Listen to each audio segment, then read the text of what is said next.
කොන්බන්වා මිනාසන් අද අපි හම්ම වෙලා ඉන්නේ JFT එක්සෑම් එක සහ JLPT N5 N4 මට්ටමට අදාළ රිවිෂන් එකට. එතකොට පුතේ මෙතනදී අපි ළමයි දෙගොල්ලක් ඉන්නවා. මගේ JFT ක්ලාස් වලට සම්බන්ධ වෙන දරුවෝ සහ මගේ JFT ක්ලාස් වලට සම්බන්ධ වෙලා නැතිව රිවිෂන් එකට විතරක් ජොයින් වෙලා ඉන්න දරුවෝ. එතකොට මේ ඔක්කොමලා මම සාදරයෙන් ආදරයෙන් පිළිගන්නවා. අද අපි එකතු වෙලා ඉන්නේ අපේ රිවිෂන් එකට. එතකොට මේ වෙනකොට ස්ටඩීස් ඉවර කරලා ඉන්න අය ඇති දැනට පන්තියකට ජොයින් වෙන ගමන් ඉන්න ළමයි ඇති. JFT එක්සෑම් එකට මම කියලා තියෙනවා මේ මාසේ ඒ කියන්නේ අප්‍රේල් මාසේ 7 වෙනිදා ඕපන් වෙන දවසට ඇප්ලයි කරන්න ඉන්න දරුවන්ට මැයි මාසේ ඇප්ලයි කරන්න. එතකොට මේ ක්ලාස් එක මැයි මාසේ එක්සෑම් එක ඇප්ලයි කරන දරුවන්ට සහ JLPT වලට ජූලි මාසේ ඇප්ලයි කරලා ඉන්න. එතකොට ජූලි මාසේ එක්සෑම් එකට ෆේස් කරන දරුවන්ට අපි ඉගෙන ගන්න යන්නේ ජපන් භාෂාව. එතකොට මේ මොන එක්සෑම් එකට ඉගෙන ගත්තත් ග්‍රැමර් පොයින්ට් ටික ව්‍යාකරණ ටික වෙනස් වෙන්නේ නැහැ. ඒක නිසා අපිට ලේසි ඔයාලා දෙගොල්ලටම එකවර ග්‍රැමර් පොයින්ට් ටික ඩිස්කස් කරගෙන යන්න. ඒක මගේ ප්‍රධාන අරමුණ තමා පුතේ. JFT එක්සෑම් එක ලියන ළමයි මම ක්ලාස් එකේදී කියනවා හැමදාම පුතේ ඔයාලා JLPT N4 එක ලියන්න එපා. JLPT N3 එකට ලෑස්ති වෙන්න කියලා.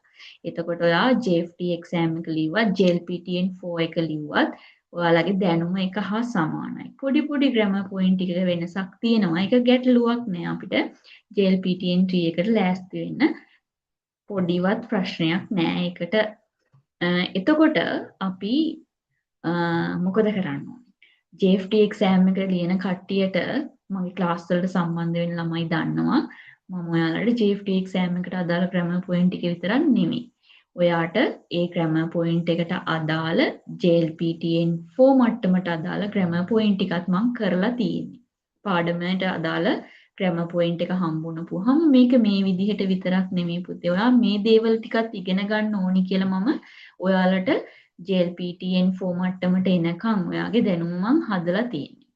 මොකද මම ඒකට සම්බන්ධ නැති දේවලුත් ග්‍රැමර් පොයින්ට් එකත් එක්ක කියලා දෙනවා. මොකද ඒක ඔයා දැනගන්න ඕනි නිසා. ඒවා දැන් ඔයාලා මේ ක්ලාස් එක කරගෙන යනකොට දැනගනි ඔන්න මම කියනකොට. හරි. දැන් මම ඔයාලට හදලා තියෙනවා මෙන්න මේ වගේ චුට්ටමත්නේ මම PDF එක නෑ Word file එකම මම type කරගෙන ගියපු එකම share කරන්නම්. මෙන්න මේ වගේ ඔයාලට හදලා තියෙනවා මම මොකක්ද? මම මේ වගේ ඔයාලට හදලා තියෙනවා මේ chart එකක්.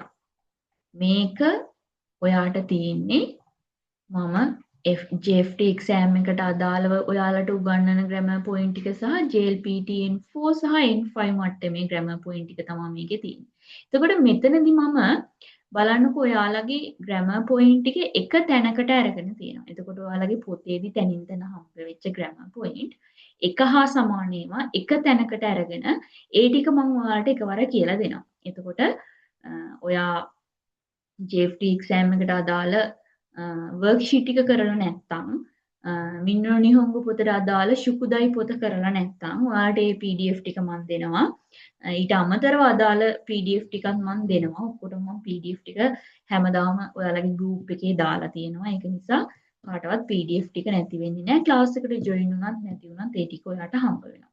එතකොට මේ PDF ටික කරන්න ඕනි මේ අදාළ grammar point ටික තියෙන තැන. මම පොඩ්ඩක් මාක් කරලාත් ඔයාලට දෙන්නම්. එතකොට මේ අදාළ ග්‍රැමර් පොයින්ට් ටික අපි කතා කරගෙන යන ගමන් ඔයාට පුළුවන් මාසයක් ඇතුළත කරගන්නකොට කොහොමද ග්‍රැමර් පොයින්ට් ටිකට අදාළ නෝට් ටික මට ක්ලාස් එකේදී දෙන්න වෙන්නේ නැහැ. එතකොට ඔයා කරන්නේ ක්ලාස් එකේදී ඉගෙන ගන්නවා, ඒක රෙකෝඩින් එක බලනවා, ඒ රෙකෝඩින් එක බලලා අවබෝධ කරගත්ත විදිහට ග්‍රැමර් පොයින්ට් ටිකට අදාළ නෝට් එක හදා ගන්න ඕනි. ඊට පස්සේ ඔයා දෙපාරක් තුන් පාරක් පාඩම් කරා වගේ තමයි. නෝට් එක හදා ගන්නවා කියලා කියන්නේ. එතකොට ඔයා නෝට් එක හදාගත්තට පස්සේ කරන්න ඕනි දේ තමයි නෝට් එක මට එවන්න. එතකොට මම ඔයාගේ කරෙක්ෂන් බලලා කියන්නම්. සහ ඔයා තේරුම් ගත්ත විදිය හරිද වැරදිද කියන එකත් මට බලා ගන්න පුළුවන්. ඔයාගේ නෝට් එක බැලුවට පස්සේ. ඊට පස්සේ ඔයා ඒකට අදාළ ශුකුදයි ටික. එහෙම නැත්නම් රේන්ෂූ කරන්න ඕනේ දේවල් ටික මම ඔයාලට දෙනවා. ඒ ටිකත් කරන්න ඕනේ. එතකොට ඔයාගේ මේක රිවිෂන් එක කවර් වෙනවා. එහෙම තමයි මම දැනට සැලසුම් කරලා තියෙනවා ඔයාලගේ වැඩ ටික කරගෙන යන්නේ කොහොමද කියලා කියන එක. හරි. එතකොට මම ඔයාලට මං ගැන නම් කිව්වේ නෑ. හැබැයි පටන් ගන්නකොට නේ. මොකද මම මේ ක්ලාස් එකේ රෙකෝඩින් එක කරන්නේ පුතාලා දන්නවා ජොයින් වෙච්ච කට්ටිය. අද ගොඩක් වැස්ස තිබ්බ දවසක් අපිට දවාලේ නම් වැස්සා. සිග්නල් ප්‍රශ්න තිබුණා. කැඩි කැඩි ඇහුනේ. ඒක නිසා මං ඔයාලට ක්ලාස් එකේ රෙකෝඩින් එක නෙවෙයි මේ දීලා තියෙන්නේ. මං තනියම කරපු රෙකෝඩින් එකක්. එතකොට මට ඒක පටන් ගන්නකොටම ඔයාලට අයිසත්ස කරනවත් එක්ක මං ගැන පොඩි හැඳින්වීමක් කරන්න අමතක වුණා. මං කියන්නම් මේක කොහොමද නේ. ඉස්සරම ජොයින් වෙන කට්ටිය දන්නේ නැහැනේ මං ගැන. මේ රෙකෝඩින් එක මං අප්ලෝඩ් කරන YouTube channel එක මගේ. එතකොට ඒකේ තියෙන රෙකෝඩින් ඔක්කොම කරලා තියෙන්නේ මම. ක්ලාස් එකේදී ඔයාලගේ මැසේජස් වලට රිප්ලයි කරන්නෙත් මම. කිසි අතරමැදියෙක් නෑ. ඒක නිසා ඔයාලට පුළුවන් ඩිරෙක්ට් අහන්න තියෙන ඕනම දෙයක් මගෙන් මැසේජ් එකක් හරි දාලා අහන්න.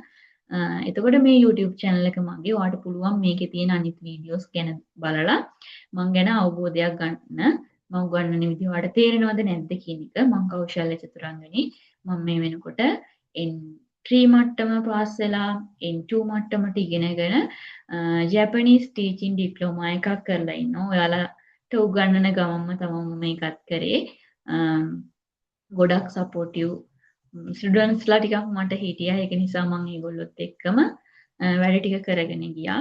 එතකොට මම මේ දවස්වල නම් චුට්ටක් වැඩවලින් මග ඇරිලා හිටපු නිසා අලුතෙන් පටන් ගත්තා වගේ තමයි අවුරුදු දෙකකට වැඩිය මම උගන්වනවා. හැබැයි පහුගිය කාලේ චුට්ටක් අසනීප වෙලා හිටපු නිසා ඔපරේෂන් දෙකක් තිබුණා මට. ඒක නිසා මම ක්ලාසස් ගොඩ අඩුවෙන් කරේ.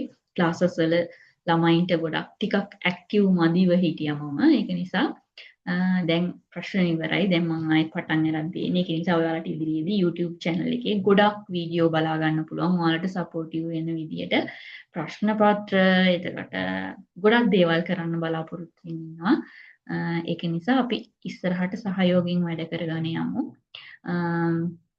ඔයාලා සම්බන්ධව මම කිව්වොත් ඔයාලගේ group එක හදන group එකේ අපි දිනපතා ප්‍රශ්න දානවා මම පුතේ.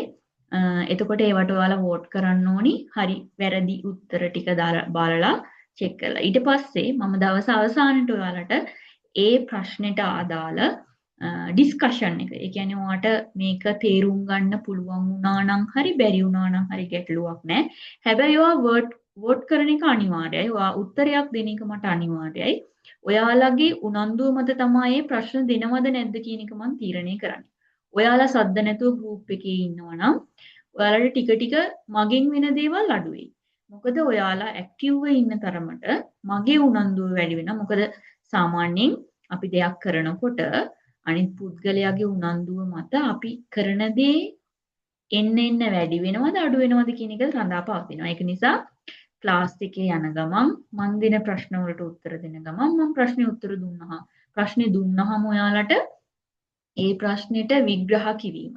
මේක මෙහෙම උනේ ඇයි කියලා කියන එක මම දවස් අවසානෙට ඔයාලට දෙනවා. මොකද දවස මම දෙන්නේ දවස් අවසානට දෙන්නේ ඇයි දන්නවද? එතකොට හැමෝටම වෝට් කරන්න අවස්ථාව තියෙන නිසා. මොකද හැමෝම එක වෙලාවකට ෆ්‍රී නෑ. මට මගේ ක්ලාස් වලට එන දරුවෝ ඉන්නවා. රෙකෝඩින් විතරක් බලන දරුවෝ ඉන්නවා. මොකද මගේ ක්ලාස් වලට ජොයින් වෙන්න නැති ළමයි හැබැයි වැඩ ටික කරගෙන යන ළමයි ඉන්නවා. මොකද ජොබ් වලට යන ළමයි ඉන්න නිසා. එතකොට ඒක නිසා මම ගෲප් එකේ දාන ප්‍රශ්න වලට උත්තර දෙන්න ඕනේ. රිවිෂන් එක විතරයිද පේපර්ස් නැද්ද කියලාත් ඔයාලට හිතෙන්නේ. පේපර්ස් තියෙනවා. JFT එක්සෑම් එකට හදාපු පේපර්ස් තියෙනවා Google group Google form වල දාලා. එතකොට ඒ පේපර් එක කරපු ගමන් ඔයාලට මාක්ස් කීයද කියලා හොයාගන්න පුළුවන්. ඒකට අදාළ ඩිස්කෂන් රෙකෝඩින් ටික මම දෙනවා. ඒක JFT සහ JLPT කියන හැමෝටම දෙනවා. මොකද පුතේ ග්‍රැමර් ওই දෙකටම එක හා සමානයි. ඊට අමතරව ඔයාලගේ මාසෙ ඉවරුණාට පස්සේ හැබැයි JFT එක්සෑම් එකට අදාළව ළමයින්ට එක්සෑම් ළඟ වුණත් JLPT එක්සෑම් එකට ටික කාලයක් තියෙනවා. ඒ කාලය ඇතුළත අර මම ඔයාලට දෙන ප්‍රශ්න වලට අමතරව දවසක් දෙකක් දාගෙන අපි පේපර්ස් ටිකක් ඩිස්කස් කරමු. ඔයාලගේ උනන්දුව මත ඒක දවස් 3ක් 4ක් දක්වා යන්නත් පුළුවන්. ඒක හැබැයි ඔයාලගේ උනන්දුව මත තමයි තීරණය වෙන්නේ. මොකද ක්ලාස් එකට ජොයින් වෙලා මම තනියම කියවනවා නම් ප්‍රශ්න වලට තනියම උත්තර දෙනවා නම් ටිකක් මට බෝරින් නේ. එතකොට මට හිතෙනවා ඇති දැන්. එහෙම කරගන්න එපා. ඔයාලා උනන්දුවෙන් වැඩ කරන තරමට මගේ උනන්දුව වැඩි වෙනවා. එතකොට මම තවත් වැඩිපුර දෙයක් තමයි ඔයාලට දෙන්න උත්සාහ කරන්නේ. ඒක නිසා හැමෝම ක්ලාස් එකට ජොයින් වෙන්න, මාත් එක්ක කතා කරන්න, වැඩ ටික සහයෝගයෙන් කරගෙන යන්න. එතකොට මමත් ඔයාලට මට පුළුවන් උපරිමයෙන් උදව්ව කරනවා. ඒක නිසා අපි එකතු වෙලා වැඩ ටික කරගෙන යමු. ක්ලාස් එක කරන පිළිවෙල කිව්වොත් මේ වෙනකොට ඔයාලා දන්නවා ගොඩක් අය මගේ ක්ලාස් වලට ජොයින් වෙලා ඉන්න දරුවෝ. ඔයාලගේ ක්ලාස් එකේ මම කිව්වා මුලදිමත් මොකක්ද මේ ක්ලාස් එක තියෙන්නේ පුතේ රිවිෂන් එකක්. අපි නැවත මතක් කර ගැනීමක් තමයි මෙතනදී සිද්ධ වෙන්නේ. සියලුම ග්‍රැමර් පොයින්ට් අතරින් පතර නෑ ඔක්කොම කියලා දෙනවා. හැබැයි මේකට ඔයා එක්ක සෙල්ෆ් ස්ටඩි කරලා එහෙම නැත්නම් ක්ලාස් එකට ජොයින් වෙලා යම් කිසි දැනුමක් යම් කිසි මට්ටමකට තියෙන්න ඕනි. නැත්නම් ඔයාලට මේක තේරෙන්නේ නැති වෙන්න පුළුවන්. මොකද ඔයා කලින් දන්නේ නැති ඒ දෙයක් නිසා. එතකොට මම කියවා වගේම JFT එක්සෑම් එකට අදාළව මින්නොන් නිහොංග පොත් දෙක එතකොට JFT එක්සෑම් එකට අදාළ ඉරදොරි පොත් තුන තමයි මෙතනදී ග්‍රැමර් විදිහට කවර් වෙන්නේ. මම මේ PDF එක හැමෝටම දීලා තියෙනවා. PDF ටික මම අනිවාර්යෙන් දෙනවා. අවශ්‍ය ඒවා print out ගන්න. අවශ්‍ය නැති ඒවා print out ගන්න ඕනේ නැහැ. මම හැමදාම කියනවා මේ JFT එක්සෑම් එකට අදාළව සහ මින්නොන් නිහොංග පොත් print out ගන්න ඕනේ නැහැ. ඔයා පොතක ඒ දේවල් ලියලා කරන්න. එතකොට ඔයාට අත්තකුරු ටික හදා ගන්නත් පුළුවන්. සහ ඒ අකුරු ලියලා මේව කරනකොට ඔයාට යම්කිසි මට්ටමකට ඔයාගේ කොතබ වචන ටික පාඩම් කිරීමත් නිරායාසයෙන් වෙනවා. අර අපිට තියෙන කංජි ටික ලියන එක. එතකොට කංජිය දැක්කම අඳුරගන්න එක උනත් ඔයා ලියනකොට ඔයාගේ මොළයට යනවා වැඩි. හරි. එතකොට මම Zoom එකෙන් තමයි ක්ලාස් එක කරගෙන යන්නේ. ඔයාගේ ක්ලාස් එකේ රෙකෝඩින්ග්ස් ටික ඔයාට ඔක්කොම හම්බ වෙනවා. මාස 2ක් විතර ක්ලාස් එක ඉවර වෙලා රෙකෝඩින් ටික බලන්න පුළුවන්. ඔයා රෙකෝඩින් ටික ගන්නේ ඊමේල් ඇඩ්‍රස් එකට. එතකොට මම Google Drive එකට තමයි ඔයාට ඔයාලා ඔක්කොමලා Google group එකකට දාලා මේ Google Drive හරහා ඔයාගේ Gmail එකට තමයි ඔයාගේ රෙකෝඩින්ස් ටික දෙන්නේ. එතකොට ඔයා කරන්න ඕනේ පළවෙනි දේ තමයි ඔයාට තියෙන්නේ ගොඩාක් ස්පේස් නැති Gmail එකක් නම් ඔයා අලුත් Gmail එකක් හදාගෙන ඒ ඊමේල් ඇඩ්‍රස් එක දෙන්න. ඊට අමතරව තියෙන වීඩියෝස් එක්ක ඔයාගේ රෙකෝඩින්ස් ටික කවලන් නොවෙන්න. එතකොට ඔයාගේ ගෲප් එකේ මේ මේල් එකේ තියෙන ඊමේල් ටික නැති වෙන්නේ නැහැ. ප්‍රශ්න වෙන්නේ නැහැ. එතකොට ඔයාට නැවත නැවත රෙකෝඩින් මගෙන් ඉල්ල ගන්න ඕනේ වෙන්නේ නැහැ. මොකද නැවත නැවත රෙකෝඩින් දෙන එක පොඩි කරදර වැඩක් නේ පුතේ. ඒක නිසා ක්ලාස් එක ඉවර වෙනකොට ඔයාගේ රෙකෝඩින්ස් ටික හරියට තියෙනවද නැද්ද කියන එක ගැන චෙක් කරගන්න. මම ගොඩක් වෙලාවට ඔයාලගේ පන්තියේ කාලසටහන සතියේ දවස් 4ක් 5ක් වගේ කාලයක් මම කරන්න උත්සාහ කරනවා 8 10 10 12 කියන වෙලාවල් වල තමයි තියෙන්නේ රැට. සතියේ දවස්වලට අමතරව වීකෙන්ඩ් කරනකොට ක්ලාස් එකට ජොයින් වෙන දරුවන්ගේ කැමැත්ත මත මේ රැට නැතුව උදේවරුවක දා ගන්නවා නම් නිමාඩු දවසක වගේ ඒක ඔයාලගේ වැඩි දෙනෙක්ගේ කැමැත්ත මත මම කරන්නේ තනියම තීරණ ගන්නෙ නෑ. මොකද ඔයාලා ක්ලාස් එකට අමාරුවෙන් නැතිව ලේසියෙන් ජොයින් වෙනවා නම් මම හරි කැමතියි ඒක නිසා. එතකොට සතිය දවස්වල රැට තමයි ක්ලාස් එක කරගෙන යන්නේ. ඔයා පාඩම් කරගෙන යන විදිහ මම කලින් පැහැදිලි කරා. ඔයාගේ ශුකුදායි ටික කරන්න ඕනි. ඊට අමතරව JFT එක්සෑම් එකට අදාළ කට්ටියගේ නම් වර්ක්ෂීට් ටික කරගෙන යන්න ඕනි. ලෙසන්ස් ටික බලා ගන්නවා මේ වෙනකොට ඉවර කරලා තියෙන්න ඕනි. ක්ලාස් වලට ජොයින් වෙන්න කට්ටිය නම් ග්‍රැමර් ටික ඉවර වෙලා තිබුණාම ප්‍රමාණවත් තුන්වෙනි පොත කරන්න තියෙන දරුවෝ ටිකක් ඉන්නවා. ඒගොල්ලෝ මේකට ජොයින් වුණාට ප්‍රශ්නයක් නැහැ. මොකද තුන්වෙනි පොත තව ටිකක් ඉස්සරහට අපිට හම්බ වෙන නිසා මූලිකම අවස්ථාවලදී මේ දේවල් ටික ආයෙ මතක් කරගන්නවට හැකියාව ලැබෙනවා. දැන් අපි මේ ක්ලාස් එක ඉවර වුණාට පස්සේ අද අපිට මේ සිග්නල් ප්‍රශ්න තියෙන හින්දා ග්‍රැමර් පොයින්ට් ටිකක් ඩිස්කස් කරන්න වෙන්නේ නැහැ. ඒක නිසා අපි හෙට දවසේ ඔයාලගේ ග්‍රැමර් ලෙසන් එක කරනවා. මම එතකොට පැය එකමාරක විතර ග්‍රැමර් ලෙසන් එකක් හිත කරන්න ලෑස්ති වෙනවා. මේක තමයි අපේ ක්ලාස් එකේ මූලිකම හැඳින්වීම. මීට අමතරව ඔයාලට ප්‍රශ්න තියෙන්න පුළුවන් ක්ලාස් එක ගැන. ක්ලාස් එක ගැන එහෙම නැත්නම් මොනවා හරි තියෙන ප්‍රශ්න තියෙනවා කියලා හිතන්නකෝ. ඔයා ඒවා ටික දැන් අපේ ගෲප් එක ඕපන් ඕන ප්‍රශ්නයක් අහනවා කලිනුත් ඕපන් වෙලා තිබුණේ. කට්ටිය ප්‍රශ්න අහපු කට්ටිය හිටියා, පර්සනලි අහපු කට්ටිය හිටියා, ගෲප් එකේ පොදුවේ අහපු අය හිටියා. හැමෝටම පුළුවන් දැන් මේ මම කියපු විස්තර ටිකට අමතරව ඔයාට දැනගන්න දෙයක් තියෙනවා නම් අහන්න. එතකොට හෙට දවසේ ඇතුළත ඔයාට ප්‍රී ජොයින් වෙන්න පුළුවන් ක්ලාස් එකට.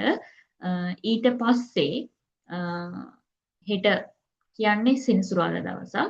සෙනසුරාදා දවසේ ඔයාලට ක්ලාස් එකට ජොයින් වෙලා මම දවස් දෙකක් විතර ඔයාලට පේමන්ට් එක කරන්න කාලය දෙන්නම්. ඊට අමතරව ඔයාලට මොකක් හරි අපහසුතාවයක් තියෙනවා නම් මට මැසේජ් එකක් දාලා මෙහෙමයි කියලා කියන්න පොඩ්ඩක්. එතකොට ඔයාට පේමන්ට් එක කරාට පස්සේ අපේ පේඩ් ගෲප් එකට ඇඩ් වෙන්න පුළුවන්. ඒ ඉන්න කට්ටියත් එක්ක බලලා ක්ලාස් එකේ අපි වෙනස්කම් කරගන්න ඕනේ දේවල් ටික වෙනස්කම් කරගන්නවා. දැනට අපේ ක්ලාස් එකේ මම සාමාන්‍යයෙන් මාස 2 සහ මාස 3 මගේ ෆුල් කෝස් එකට ජොයින් වෙන ළමයින්ට රිවිෂන් එක ෆ්‍රී දෙන නිසා රිවිෂන් එකට ජොයින් වෙන ළමයි පිරිසක් ඉන්නවා දැන් මේ වෙනකොට. ඒක නිසා මම ක්ලාස් එක කොහොමත් කරගෙන යනවා. එතකොට ක්ලාස් එක පටන් ගන්න දවස සඳුදා. සඳුදා ඉඳලා මම ඉතුරු වැඩ ටික කරගෙන යනවා. හෙට දවසත් එක තමයි හෙට පටන් ගත්තා වගේ තමයි. ෆ්‍රී දවසනේ. ඒ වුණාට ඔයාලගේ ක්ලාස් ඩේට් එකක් තමයි. ඒක නිසා අපි වැඩ ටික හෙට පටන් ගන්නවා. මේක බැලුවට පස්සේ ඔයාලට මීට අමතරව තියෙන ප්‍රශ්න අහන්න මම ඔයාලට GFT එක්සෑම් එකට අදාළ පේපර් ස්ට්‍රක්චර් එක තියෙන මගේ වීඩියෝ එකක් සහ මම YouTube එකෙන් ගත්ත JLPT එකට අදාළ වීඩියෝ එකක් දැම්මා. ඊට අමතරව ඔයාලට දැනගන්න ඕනේ මොනවා හරි ප්‍රශ්න තියෙන තැනක් තියෙනවා නම් මට මැසේජ් එකක් දාන්න අපේ ගෲප් එකට. එහෙම නැත්නම් පර්සනලි අහන්න ඕන නම් පර්සනලි අහන්න. එතකොට මේක ක්ලාස් එක මාසයක් තියෙනවා. රුපියල් 6000යි ක්ලාස් ෆී එක. අපේ පේපර්ස් ටික අපි පන්තිය ඉවර වුණාට පස්සේ ඩිස්කස් කරනවා. මාසය ඇතුළත අපි ග්‍රැමර් පොයින්ට් ටික ඩිස්කස් කරනවා. අපිට කාලේ මදි වගේ දැනුනොත් අපි තව දවස් ටිකක් ඉදිරියට කරගෙන යනවා. මොකද අපි සමහර අවස්ථාවලදී ග්‍රැමර් පොයින්ට් ටිකක් කතා කරගෙන යනකොට ගොඩක් වෙලාව අරගෙන හැමෝටම අමාරු දෙයක් වුණොත් අපි ඒක ටිකක් ගැඹුරින් සාකච්ඡා කරමු. ඒක ගැටලුවක් නෑ. මොකද අපි ඉගෙන ගන්නනේ. ඉගෙන ගන්න ඇවිල්ලා තියෙන එක හරියට ඉගෙන ගමු. එහෙනම් පුතේ මම හිතනවා මේකෙන් ඔයාලට හොඳ අවබෝධයක් ලැබෙන්න ඇති කියලා. මීට අමතරව දැනගන්න ඕන දේවල් මම කිව්වා වගේම WhatsApp group එකට දාන්න. එහෙනම් අපි හෙට හම්බ වෙමු. じゃあまた明日ね。頑張ってくださいね、皆さん。さよなら。